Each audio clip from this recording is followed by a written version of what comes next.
Welcome to the Boomer Woman's Podcast. I'm your host, Agnes Knowles. Boomer. Some people don't like the term, but I think, like many other words, it's all in how you say it. My umbrella business is Boom with a Bang, and I think we should keep that in mind as much as possible. We Boomer women don't have a lot of role models as we traverse this chapter, so the goal of this podcast is to introduce you to guests who might incentivize, encourage, teach you to embrace your wisdom, our wisdom. With this incarnation of the Boomer Woman's Podcast, I'm interviewing people who have a message of interest for our demographic. If you want to hear about or learn about something specific, let me know and I'll find someone who understands us to talk about it. There's a contact page at boomwithabang.com. If you want to be a guest on podcast or know someone who would be a great guest, message me. Finally, this show is all about conversation. We women know its value, we know how to do it, and we must perpetuate the art form. So let's get started with today's show.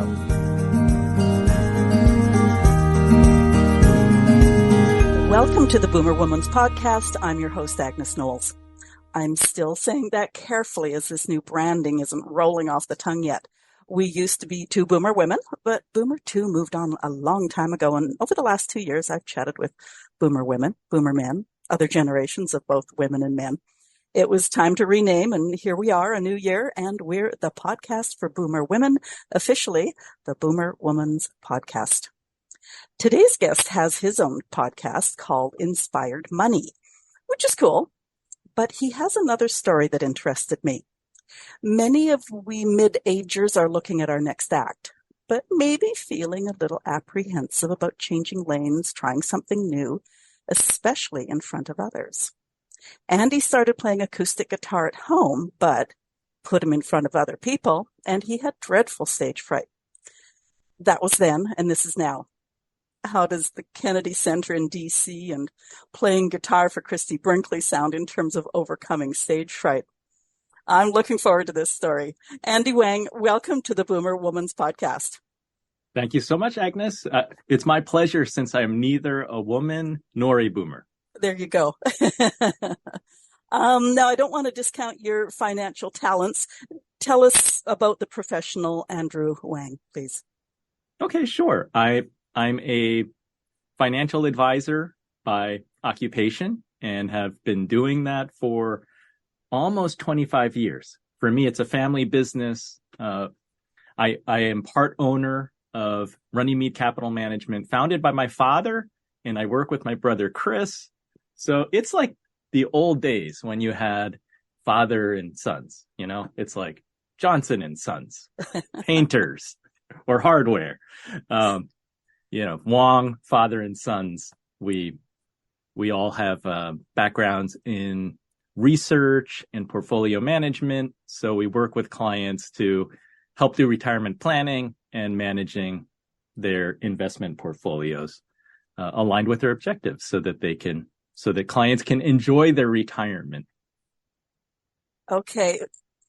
I did hear one thing there, and this is the first time in probably a year that I didn't clarify how we pronounce your name. Oh, Andy Wang? Wang, okay, because I use the hard A, and that's I apologize. Okay too, because I go by both, and my kids joke because, they experience it too. We say Wang when we don't want to spell it. In Chinese, there's not, the A sound it gets confusing because, I guess if you go back to when our families originally came to the United States, our name was a Chinese character, not written, it wasn't Romanized. So A-N-G, H-U-A-N-G, W-O-N-G could possibly be the same last name. Now listeners have gotten information that they didn't really intend to even hear. No, that's great, though. It's really interesting because we so often, and I mean, even in Anglicization, just to go with this for a second, I usually clarify because I've had a few names that were really obvious Anglo names, and that's not how they were pronounced. So I have Italian friends who pronounce their name, and I did take 1 year of Italian in college, and I just laugh inside. I say, I think they're mispronouncing their own name, but that's okay. Oh, so you're multi-talented. That's great. Andy, when I reached out to you, I mentioned that your personal story would hit home with my mid-age audience. Tell us about playing acoustic guitar. Now, why guitar? Was that easy for you to learn? I mean, some people have great difficulty and push through. And why was playing in public a thing for you? Well, I think I've always had interest in music. I haven't been very successful in learning to read music. I took piano lessons for, over 5 years as a kid. And I fooled my teacher for 5 years that I couldn't really read music very well. I could fall back on relying on my ear, listening, and then being able to copy. So I'm just good at faking it. I don't really know what I'm doing. That's what I tell people. And when I was in high school, maybe it goes back to like MTV came out and VH1 came out. Like I got cable TV in my household. We didn't have cable for a very long time. In high school, we got cable. So I was watching these music videos, and there was something about the guitar that just really interested me. And I think it was right after high school graduation. It was the summer between high school and going off to college. And I was just having a conversation with my dad, and I must have mentioned that, I really would be interested in learning guitar. And his answer was, if you want to do it, if you want to learn, you should just go do it. Like, don't talk about it. Why are you telling me about this? If you want to learn, go take some lessons or go seek somebody out and just go do it, because that was his advice. He's like, why are you talking about it? Just go do it. So I took my dad's advice. I took like 4 or 5 guitar lessons before heading off to college and just learned a few chords. Like in those 4 to 5 lessons, I think I learned 6 to 8 chords on the guitar. And the beautiful thing about the guitar and pop music, like Beatles or anything, most of the stuff you hear on the radio, it's like 3 or 4 chords. So you learn like 6 to 8 chords and you can play a lot of songs and not have to read music. You just play the chords and you listen and you can get by. So I just had fun with that. Going off to college, there were other guys that I lived in my dormitory who also played music. We ended up forming this kind of punk band, which was not the type of that was not the type of music I was listening to. But it was at that point where there was a battle of the bands, and my friends decided, let's throw our hat into the ring. And they said, no pressure. Our goal is not to be the winner of the battle of the bands. We will go in with the goal of being the wieners.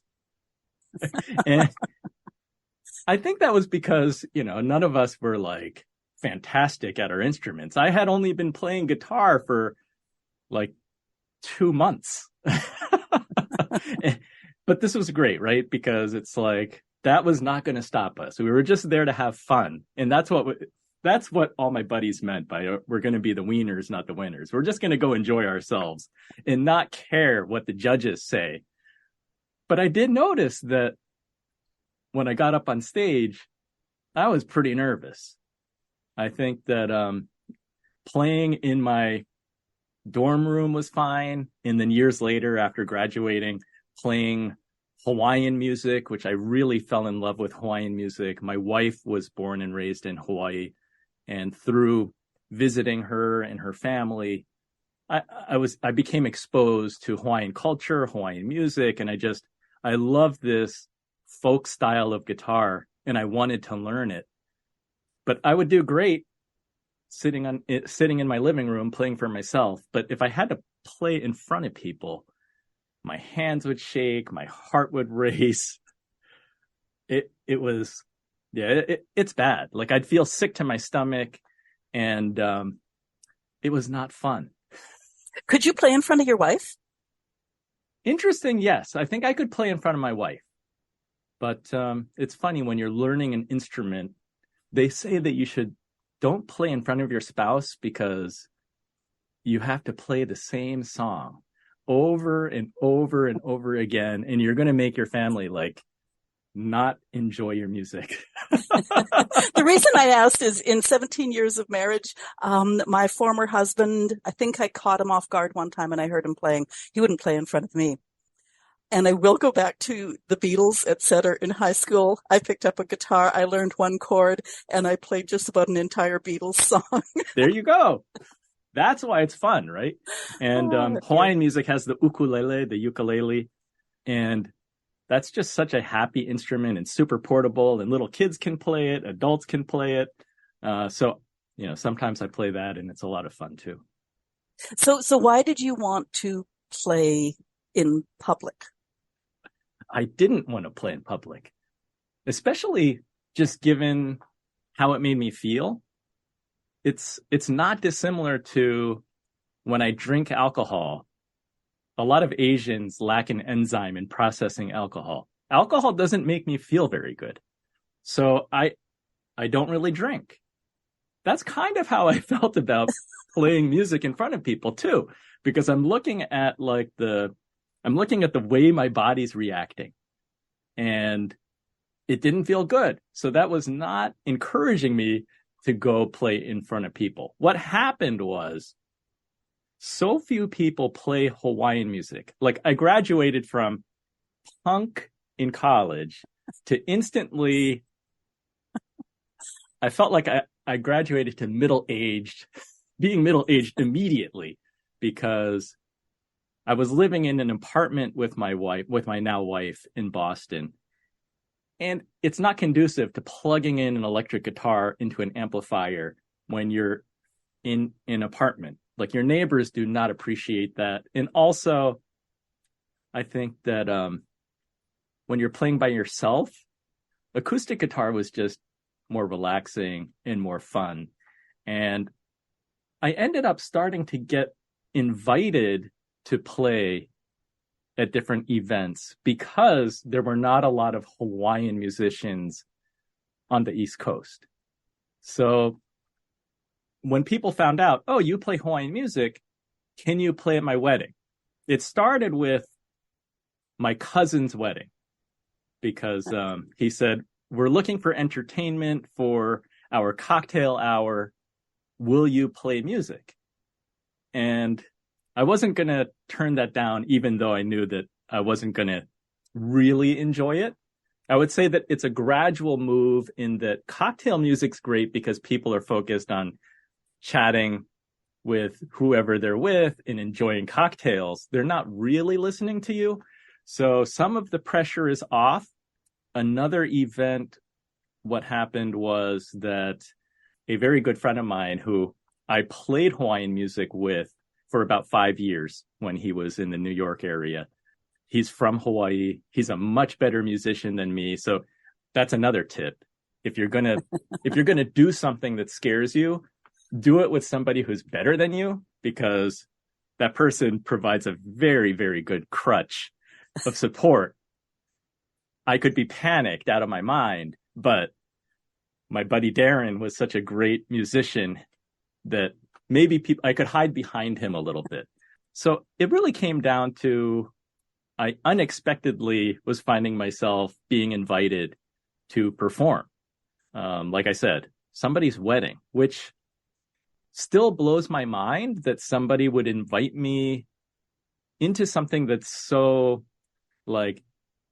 intimate and such a momentous event in their life, right? It's like getting married, buying a house, having children. For someone to invite me to be a part of their wedding celebration, I feel like, how can I turn that down? It's such an honor, and I guess I put pressure on myself. I don't want to ruin their wedding. I would get very, very, very nervous sometimes, even performing a cocktail hour when people are not paying attention to you. Over time, that that kind of morphed into, oh, will you also, since you're there, will you also perform a song during the ceremony? Now that was scarier. And I did that. Sometimes I made mistakes, learned that you make a mistake and you just keep going. Most people don't notice. But yeah, it was crazy because the level of stage fright that I had, Hawaiian guitar is a lot of finger style. I'm not strumming with a pick, just to give you some technical background. I'm picking with my fingers, kind of like flamenco style guitar. And when you're hand shaking, you really can't do it very well. That was going to be one of my next questions, is whether that inhibited your abilities. It makes it sound bad. You're flubbing the notes and you're not getting a clean sound. It's not good, which, has a potential to snowball, because once you start making bad sounds, you get more nervous. But the happy ending is that the more you do it, no matter how scared you get, it does get better. Picturing the audience naked does not work, by the way.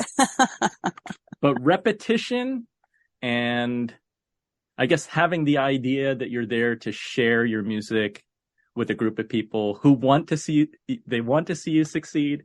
You're there to share something. You're there to share a gift with the audience.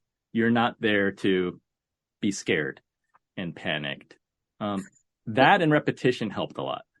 What sort of time frame did you look at for being mostly comfortable playing in front of people? I would say that probably it took 4 or 5 years where I started feeling not as nervous, but it was hit or miss.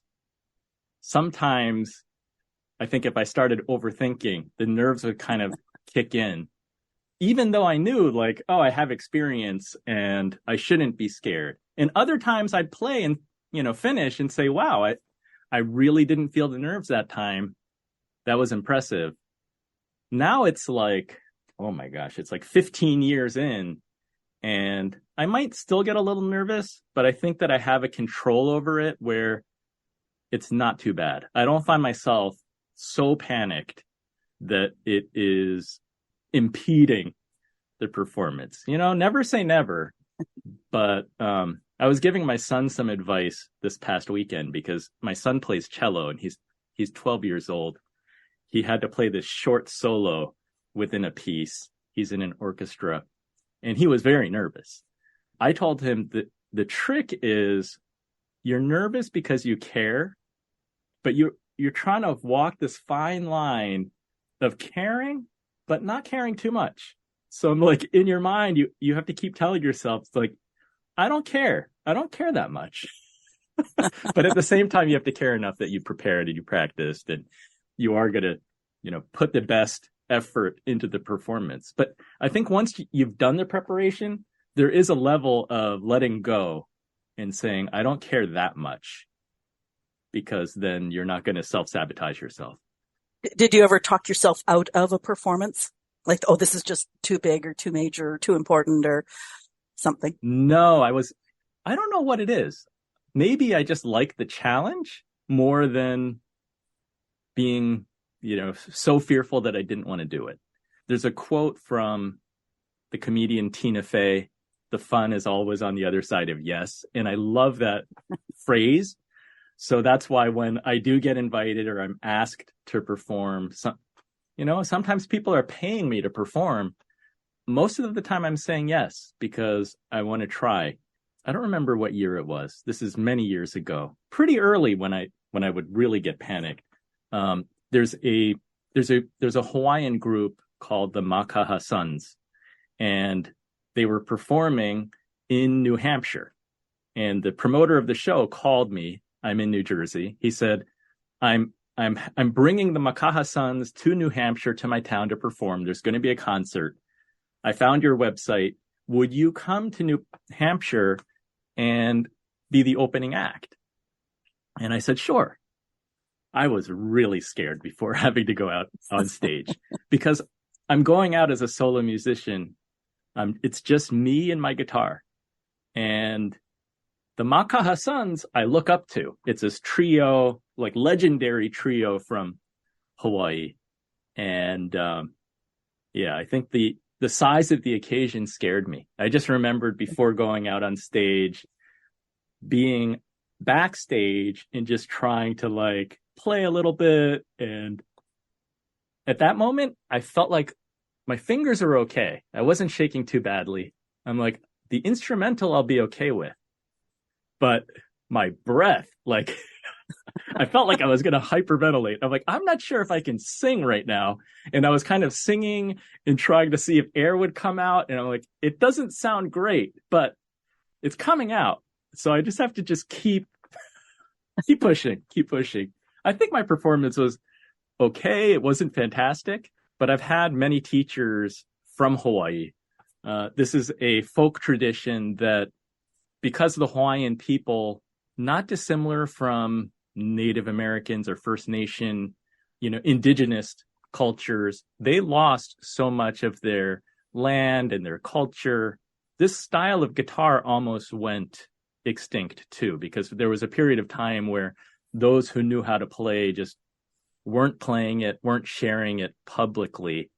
And then in the 1970s, there was a cultural renaissance in Hawaii. So I'm very fortunate to be in a time where those who are like masters of this art are very willing to teach outsiders, because they want to perpetuate this style of Hawaiian slack key guitar.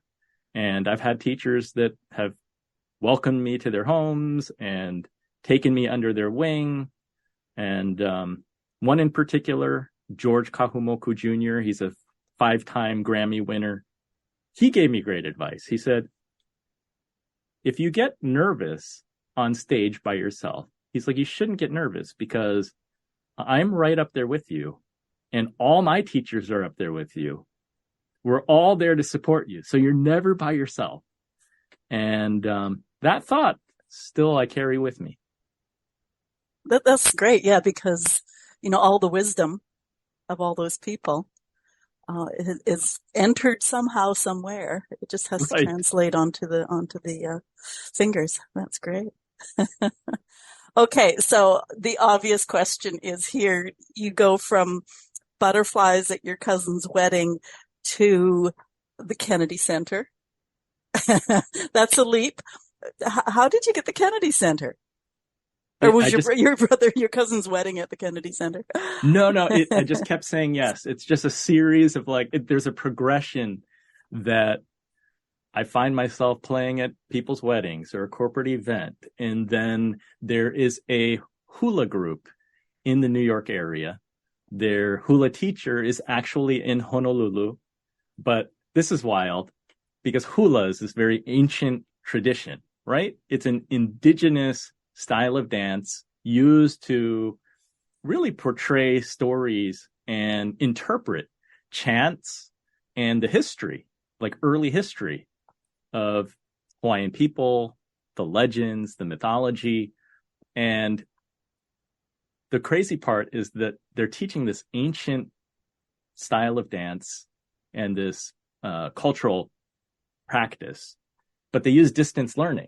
It's like they use Zoom, because the teacher can be in Hawaii and all the students are in New York, and they're learning using technology. I love it.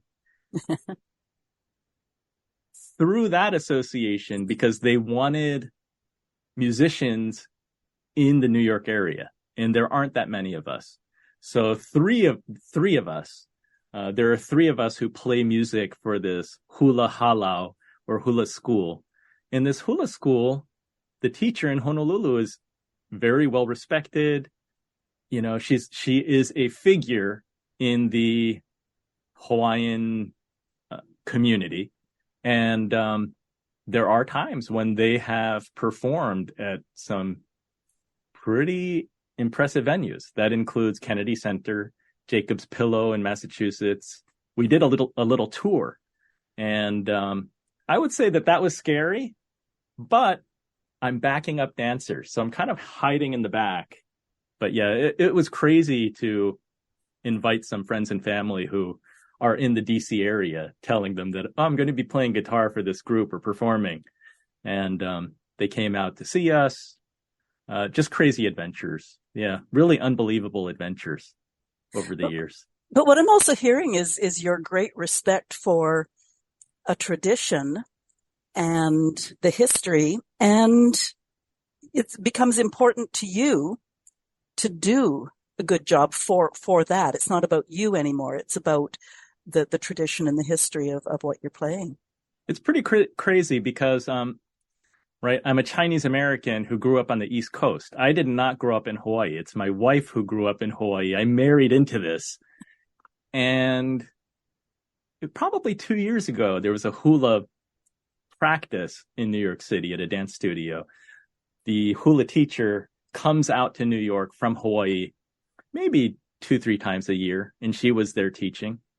And she told us, she said, whether you like it or not, you guys are cultural practitioners, and you have a responsibility for representing a culture and to represent this culture, you know, with respect and to do it accurately, because, you know, there are many examples of Hollywood not representing the culture really accurately. So I try my best. Okay, just before I move on, just tell me the Christie Brinkley story. Tell us. Christie Brinkley. Yeah, that's a crazy one. I was driving to work one day and my cell phone rang. I didn't recognize the number. Plus I was driving.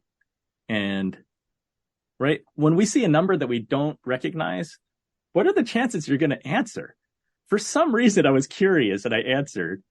And the person on the other end of the phone said, oh, this is so-and-so. I'm calling from Christie Brinkley's office. And I found your website.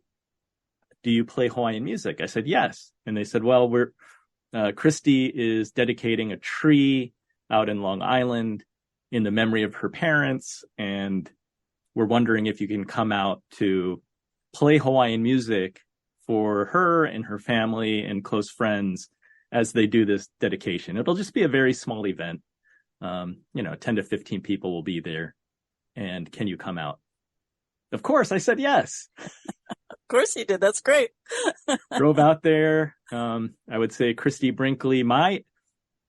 I grew up seeing Christie Brinkley on the cover of Sports Illustrated, swimsuit issue. And my brother is a huge Billy Joel fan. So we know Uptown Girl.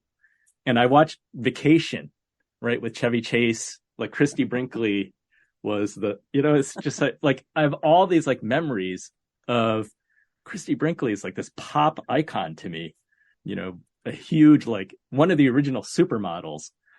So yeah, it was really, really cool to meet her and to, again, be part of this very intimate family event that was meaningful to her and her family. Her stepfather lived in California. He was I think he was a producer of TV shows or a writer.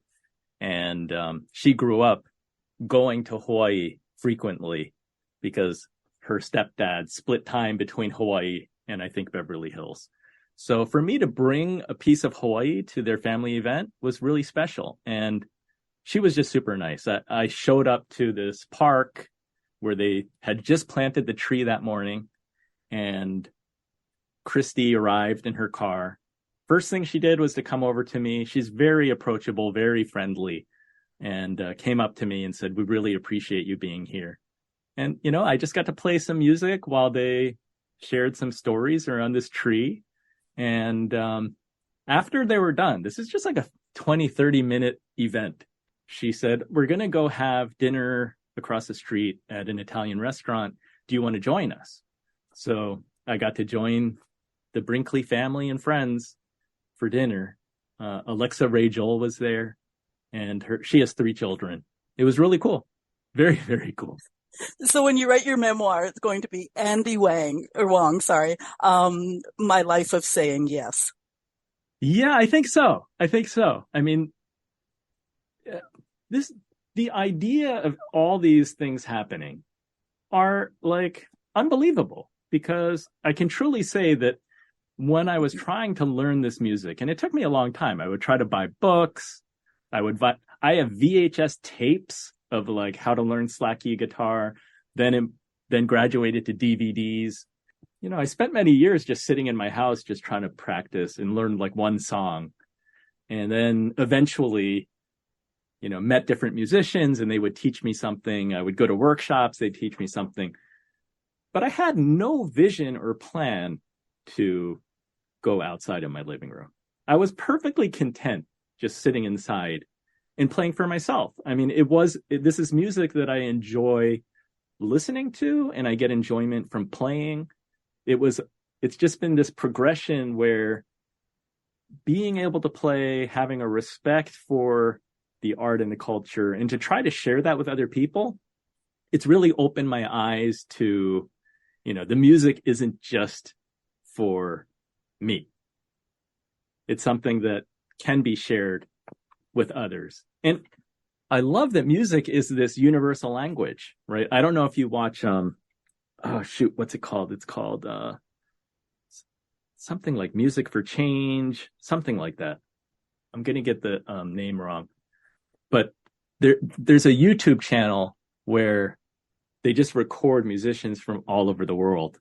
And it started with this one street musician in California, like Santa Monica, I think, singing Stand By Me. And they recorded this one street musician, but this filmmaker then traveled around the world having other musicians like in Africa, in Europe, all playing with him. Mm-hmm. And, it just shows that music, it crosses like, language barrier and brings us together. Like no matter where you grew up or what culture you're from, there's this commonality that we can communicate with music. Music moves us. It means something to us. And for musicians to kind of speak musically, not using language, it kind of brings us, it brings us together and, shines a light on our commonalities rather than our differences. Well, and I've had a career in elder care. So I can tell a billion stories about how music has reached someone that a person cannot reach. So it's pretty amazing. Yeah. Yeah. I mean, I've even been invited to, play music to somebody who is dying. And, the fact that I can play a song and brought a hula dancer with me in their apartment in New York and, just brought somebody some comfort in sort of a painful and difficult time. Yeah. So many things that I'm constantly asking myself, what am I doing here? But I'm here. Good, because you said yes. That's great. Because I said yes. So you grew up in the financial business world. You went into that same world where you're talking to mostly strangers, or they start out as strangers. Were you always really confident there as opposed to your music life? Like they're the same, only different. I feel like I'm not confident anywhere. It doesn't matter if it's finance, music, like imposter syndrome is a real thing. And I'm constantly trying to tell myself that as long as I'm just like 2 steps ahead of somebody. No, that's true. Yeah. I could teach them something. Yeah. I think that playing the music makes me a better financial advisor. It just helps me to realize that if you stick to a process and you do that with consistency and have a growth mindset, that you're going to improve, and that over time you have something worth sharing. And I think that applies to money management, that applies to music, that applies to anything that somebody wants to learn. I think one of the interesting things, since we're not focusing too much on the finances today, But I think that retirement, the act of retiring, it is a transition. And so many of us closely tie our identity with our job and our company and what we do for a living.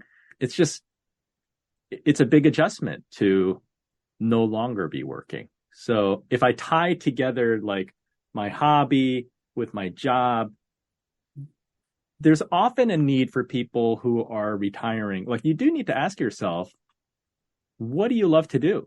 What purpose can you serve in your community? What are your values? And then how can your actions and activities align with what matters to you?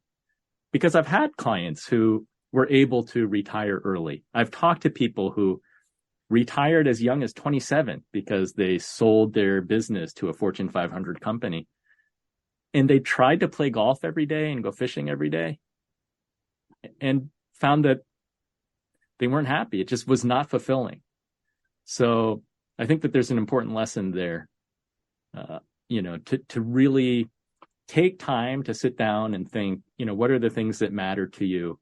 And are you doing things that are meaningful to you?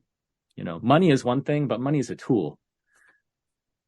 It doesn't matter how much money you have. You need to figure out, are you being intentional? Are you doing something meaningful? Purpose matters. Because we see there are many billionaires who are not happy. And so it's more than just money. I think too, you glossed over it, but it is so true that so many people say, oh, I could never share that. I could never teach that. But seriously, if you are 2 steps ahead of someone else, you have something to teach them. And yeah, and I don't know if you can be secure in that knowledge, but at least keep it front of mind in terms of sharing that and getting in front of people and saying, and I guess you just have to be honest and say, I can't answer that question, but if you've got some knowledge, some expertise, you can still find the answer probably. I think we live in an incredible time because of the technology that is available to us. Like, you look at yourself, you have a podcast. Like, people can start a podcast. They can start writing a newsletter. They can just be on social media and be helping people or reaching people. Like, the ability to reach a much bigger audience than in your neighborhood, the potential is there. And I just see many people, young and old. I think everybody has something to teach. And I read recently, the advice was that, just think about yourself 2 years ago, like where you were in trying to learn something. And this goes back to if you're just 2 steps ahead, like talk to yourself 2 years ago. You're able to teach something that you've become better at. And, whether or not you want to monetize that, that's another question. I think that there's a potential to monetize that if you need to, or you can just be doing it because it makes you feel good. But there is a potential to, talk to yourself 2 years prior. And there are going to be a lot of people in that position or in that, time frame that you can help to make a difference for them. Give them some shortcuts. My next question was going to be, do you have any advice for our mid-age audience in terms of teaching a new skill or going into a new career? But I think you just did that. Like, that's amazing when you talk to yourself from 2 years ago.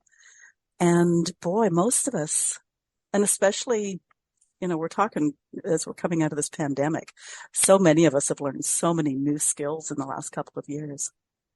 We were forced to, right? Yeah, well, exactly. But, and even if you weren't forced to, it was a matter of survival. And I guess that is being forced to. But, just to be able to keep on going, keep on saying yes. Keep saying yes. You don't know anything can happen. Exactly.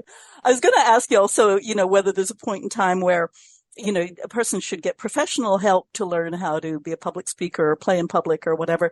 But I think you covered off that because you found teachers and I love that advice of, your teacher is there with you and their teachers are there with you. Yeah, I think it helps. Having teachers are going to uh, make the process, I think generally are going to make the process move a little bit quicker.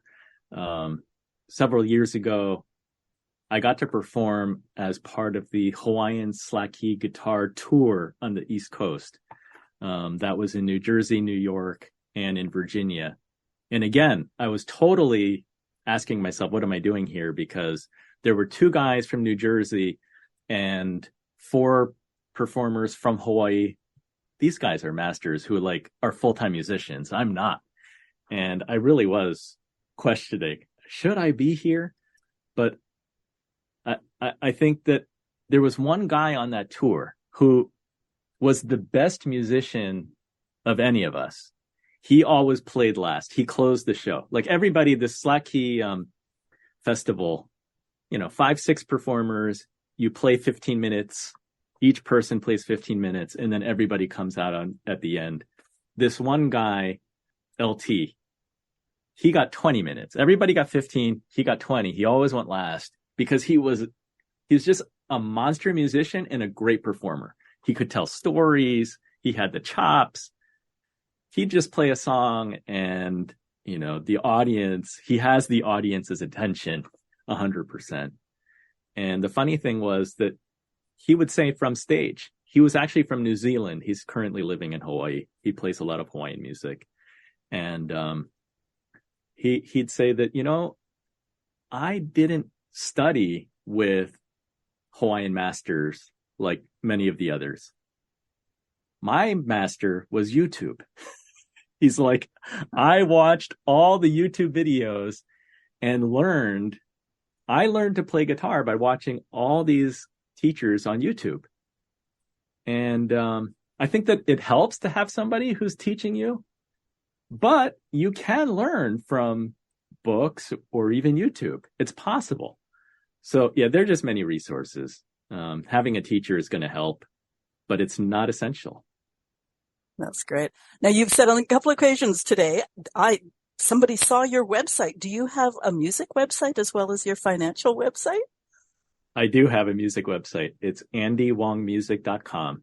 And I'm not very good at updating it, but yes, it's there. Okay, that's great. We will put that in the show notes for sure, because I was going to ask you to, in case somebody's curious now about Andy Wong, the financial advisor, they find you on the World Wide Web. That address is runnymede.com, runnymede.com, which is hard to remember.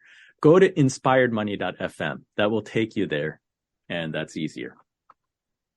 Okay, and you're all over social media from a financial angle. Do you have social media with your music? Not so much. I would love to, but I found that the reality is that time is finite. I don't have time to do it all. And I haven't hired people to manage social media websites for music. So yeah, for me, you get what you get. And I'm answering my own tweets. I'm on LinkedIn. If you find me on social, I'm actually writing to people. So you get me.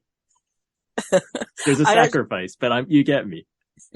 I actually made a comment on, I can't even remember now, this is embarrassing, but on a famous person's post. And I got a response right away.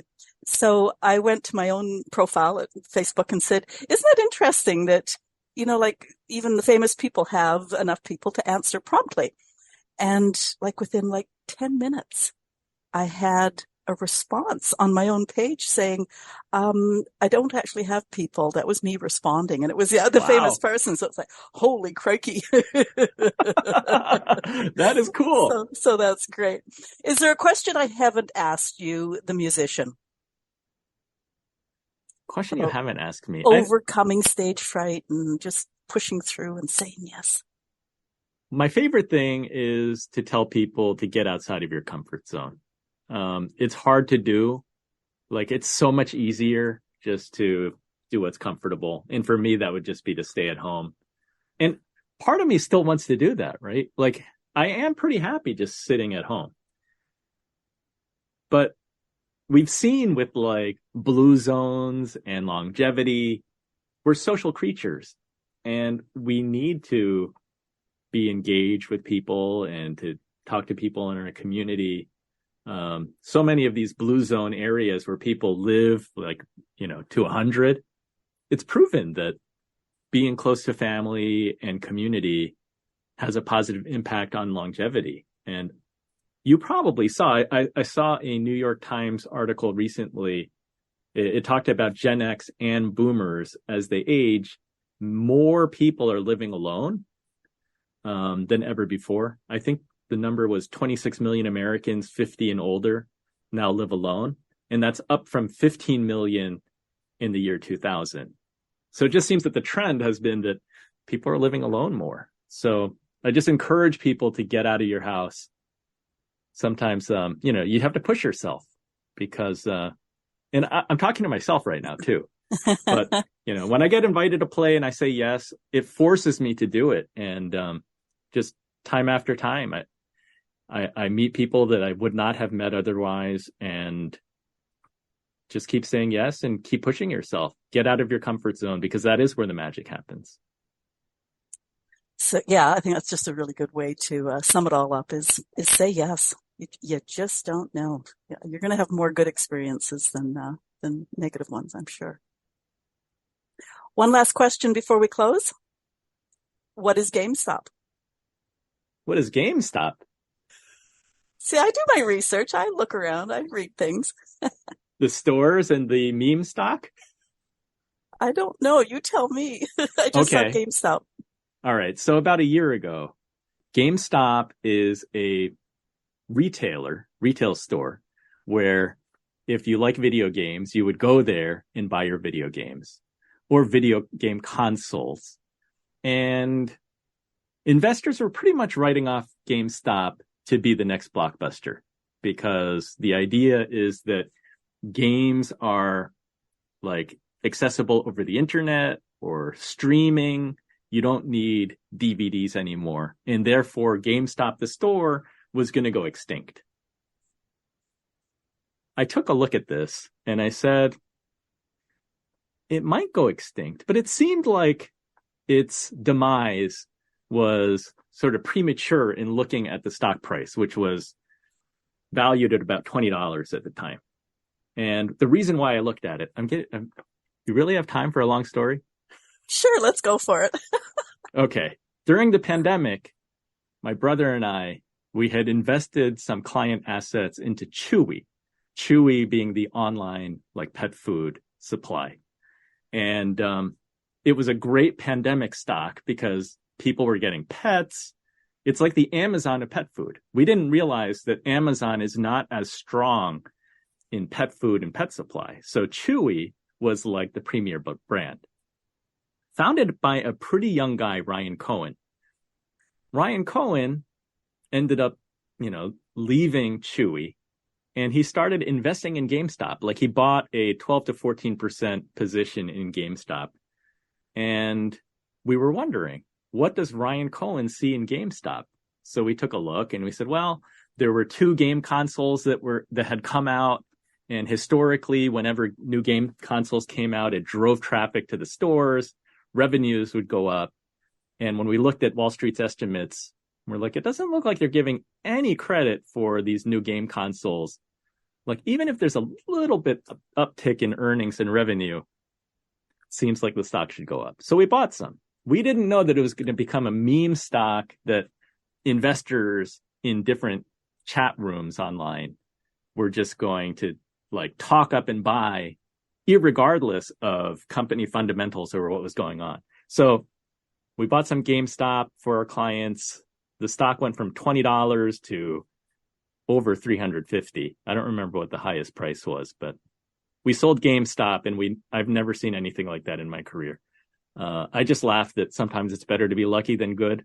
I think that our research was good. We just didn't know that the internet during a pandemic, all these people who were at home trading we're going to, go into an online chat room and say, all right, we're going to buy GameStop, and just bid the stock price up to practically infinity briefly.